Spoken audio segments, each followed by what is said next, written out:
tidak harus CEO dari Facebook melakukan sebagai ganti ruginya melakukan kongres di Amerika Serikat untuk sebagai gantinya. Jadi dari kasus ini kita dapat mengetahui bahwa yang terjadi itu komunikasi data. Kenapa? Karena dari artinya saja privasi data upaya individu atau kelompok, hak individu atau kelompok untuk bagaimana data itu dikumpulkan, digunakan dan diberikan. Nah ini kan perusahaan Amerika Serikat itu tidak memiliki hak untuk mengumpulkan data dari pengguna Facebook. Jadi ini termasuk di dalam privasi data. Sekian, terima kasih. Ada lagi mungkin satu lagi? Ada sebelum ada? Satu lagi privasi data? Iya, silakan. Maria, Di sini saya dari Koprengu gitu. Saya mau mempresentasikan tentang data aplikasi. Di sini saya bawa kasus tentang Heso dari SHI itu Idol. Tahu ini enggak? Bagus banget ya. Oke, jadi Heso ini dia alamat rumahnya bocor karena diikuti oleh saya.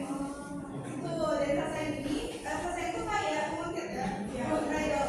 Nah jadi terus si saya ini atau ini tuh membocorkan alamatnya itu ke sosial media. Makanya ini termasuk data aplikasi ya, karena ini haknya dari Facebook gitu ya.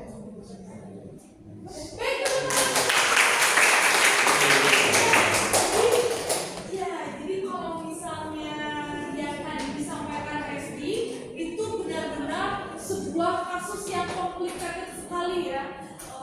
Dia ngasih Google Form, diisi, datanya disalahgunakan. Yang disampaikan oleh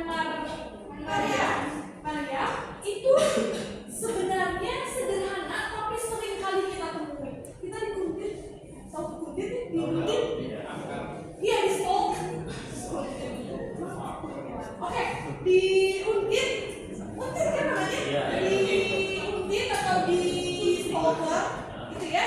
Kemudian datanya disebarluaskan, bahkan dari menguntitnya saja itu sudah satu hal yang melanggar. Ini nambah lagi datanya, tapi dalam konteks datanya disebarluaskan di media sosial sehingga data si Hesu tersebut tersebar di media sosial dan diketahui oleh semua orang. Nah, dari sini kan kalau privasi data itu adalah hak individu atau organisasi bagaimana datanya dikendalikan, digunakan